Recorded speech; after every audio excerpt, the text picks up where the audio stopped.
Mga ka-deliver, may tips naman po ako. Yung may mga motor po na hindi po masyadong marunong mag-ayos. Ganito lang po yan mga ka-deliver. Kung sakali man naputo lang inyong clutch cable, madali lang naman po yan. Ang iba, mga naninirvyos or matatakot kasi baka madami na yung babayaran nila.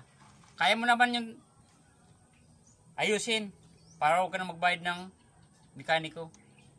Ito kasi po, dati ko na ito naayos, yung ignition coil. Ngayon, ibili ko naman.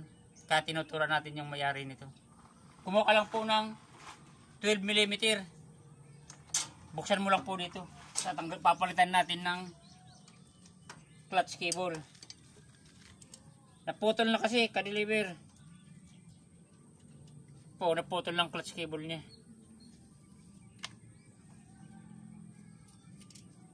Madali lang naman po yung ka-deliver. Opo.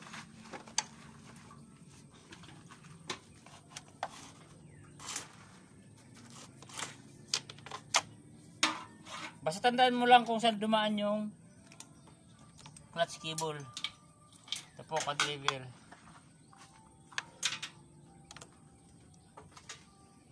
Papalitan natin ka-deliver ng bagong clutch cable.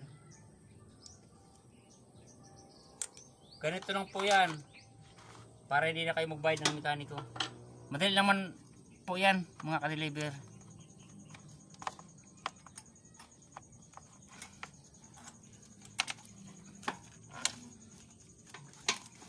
Tips sa mga hindi marunong mag-ayos para wag na po kayong magbayad sa mekaniko.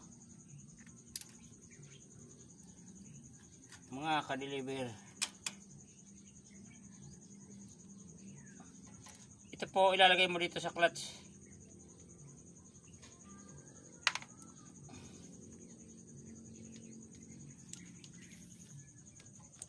Madali lang naman po yan ka-deliver.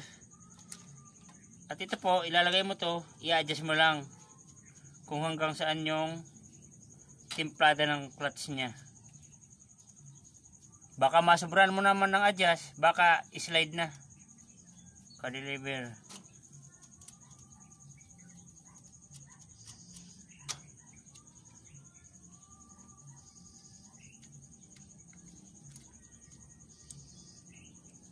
Mga ka-deliver, dali lang naman po yung ka-deliver. Ilalagay mo natin itong sa taas ka-deliver para wag na po kayo magparabayad ng mekaniko. Pag dito yung panlabas, kahit kayo na lang po mag-ayos mga ka-deliver.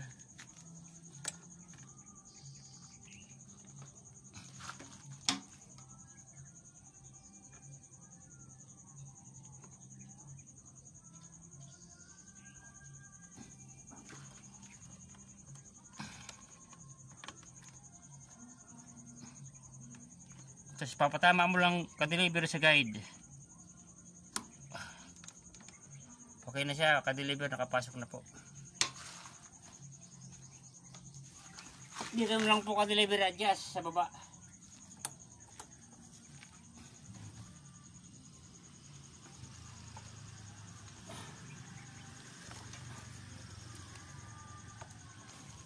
Adjust mo ng 12mm. Madali lang naman po yan ka-deliver. Pag panlabas, kahit ikaw na lang po.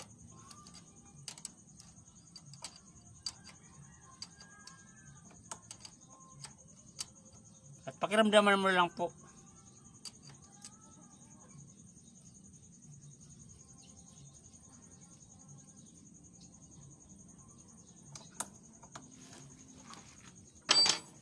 At dito po ka-deliver, ikutin mo siya.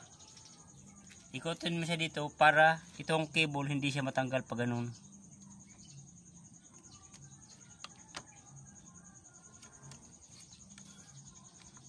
Okay na ka-deliver. Kailangan yung biyak niya, kailangan matago mo siya para hindi makalabas yung cable.